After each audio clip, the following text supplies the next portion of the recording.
유하, 이 결혼과 이혼을 지금 세상에서 얘기하기가 정말 쉽지가 않습니다.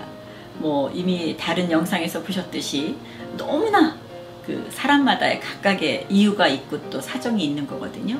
최용은 변호사와 함께 오늘도 풀어보겠습니다. 최 변호사님 반갑습니다. 안녕하세요. 안녕하세요. 네. 이 병에 가득히 넣어가지고서 랄랄랄랄랄랄랄라 온다야.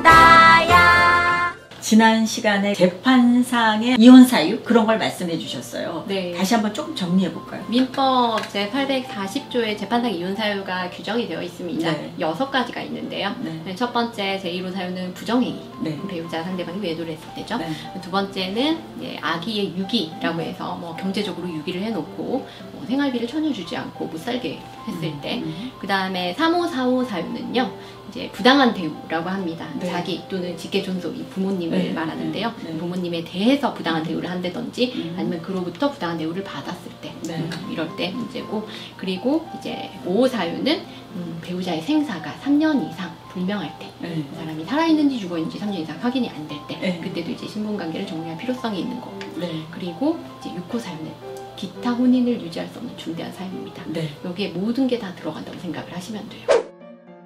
5호까지는 이제 지난 영상에서 막 말씀을 해주셨지만 이제 시간이 부족해서 모든 사유가 들어가는 그 네. 기타 사유 있잖아요. 네. 그걸 좀 정리해 주세요. 성격적인 문제, 성격 아, 차이, 맞아. 네. 그다음에 종교 간 차이, 고부 갈등, 네. 정서 갈등, 이게 이제 아까 3, 4호에 부당한 대우에는 해당하지 않지만 갈등이 굉장히 많은 경우, 네. 그리고 이제 소송을 해보면은 한쪽이 이혼을 원하고 이제 다른 쪽도 이혼을 원해서 양쪽 다 이혼을 원하는 경우, 이럴 때는 쌍방 이혼을 원하니까 기타 혼인을 유지할 수 없는 중대한 사유에 해당한다라고 보고요. 그리고 그러면은 쌍방 이혼을 원하는데 왜 이게 소송까지 가느냐라고 네. 물으시면은 나머지 요소들을 좀 정리를 해줄 필요가 있어. 어떤 거? 위자료, 재산 분할, 그리고 양육권 문제가 있습니다. 심각하죠. 네.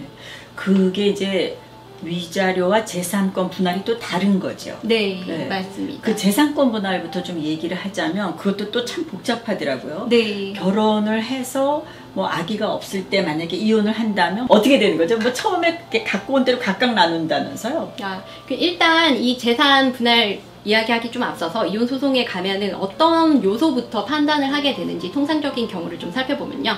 첫 번째, 이혼을 할지 말지 여부입니다. 이혼을 하게 된다면 이제 나머지 요소들을 살펴보게 되는데, 결국은 위자료, 재산 분할, 그 다음에 양육의 문제입니다. 네. 위자료, 재산 분할, 양육의 문제는 이혼이 된다는 전제로 법원에서 판단을 하게 됩니다. 위자료 같은 경우에는 유책 배우자가 상대방에게 지급하도록 나오고요. 만약에 쌍방 유책이 유사하다라고 네. 하면 위자료 없이 이혼이 될 수도 있습니다. 근데 그 문제예요. 위자료가 전 이제 여성의 입장이기도 하고 분명히 해야 될 것은, 제가 이제 좀 부모 세대잖아요. 네. 소위 말하면 꼰대 세대라서 그런 입장에서 조금 질문을 해드리는 것을 양해해 주시고요.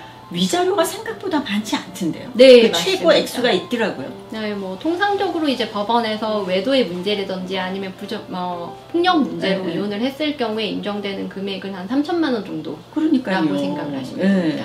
그래서 결혼 생활에 파탄이 났는데 어떻게 위자료가 3천만 원밖에 안 되는지. 왜냐면은 이제 법원에서 사람이 사망했을 때 기준으로 측정하는 위자료가 1억 원 정도입니다. 아, 맞다. 예, 그러니까 이제 그 기준으로 생각을 하면은 이제 부정행위로 또는 외도로 인한 이제 이혼에 따른 위자료는 그거보다 작을 수밖에 없고요. 네네. 예, 그래서 그 정도 선으로 정해지는데 뭐좀 특수한 경우에는 뭐 5천만 원이 나오기도 하고는 합니다. 네. 하지만 이제 재산 분할이나 이런 측면을 고려를 하면은 사실은 위자료는 좀 소액일 수 있고요. 네네. 따라서 이제 소송을 진행하면서도 이제 상대방이 잘못했다는 생각하에 너무 위자료 다툼만 하려고 하지 마시고 좀 냉정하게 재산 분할 다툼을 좀 더 열심히 해야 되는 사안들도 있기 때문에 거기에 집중을 하시는 게 좋습니다. 네.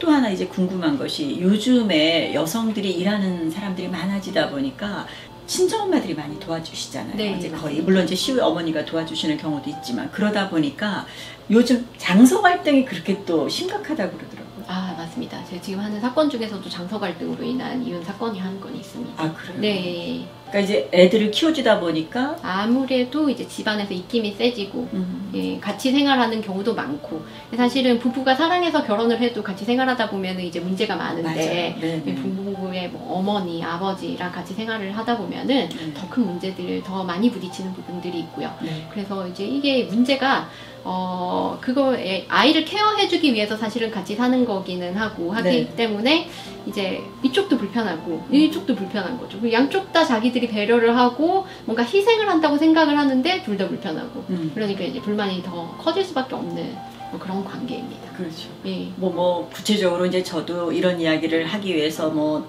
남이 써놓은 댓글도 좀 보고 그랬는데 딸이나, 그러니까 아내나 그 장모님 입장에서는 이렇게 힘들게 애를 봐주는데 뭐 와서 한번 이렇게 주말에 한번 이런 것도 있고 네. 예. 또 사위라 그럴까요? 그럼 뭐 남편의 입장에서는 너무 밖에서 힘들었는데 네.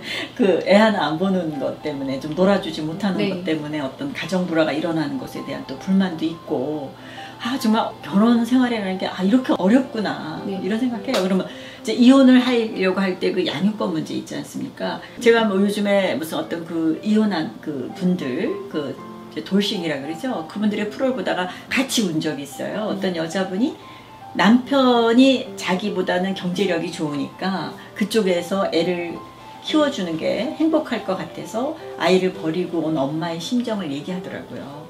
근데 그런 것들이 그 소송에서도 어떻게 해야 참작이 되는 건지. 사실은 이혼 소송이 길어지는 원인 중 하나가 이제 양육권 다툼이 치열한 경우입니다. 네. 예, 양육권이 이제 양육자 지정에 관한 부분인데 이 양육자 지정 좀 구체적으로 말씀을 드리면 친권자, 양육자, 그다음에 양육비, 면접교섭 요 4가지 사항을 정하는 거거든요. 네.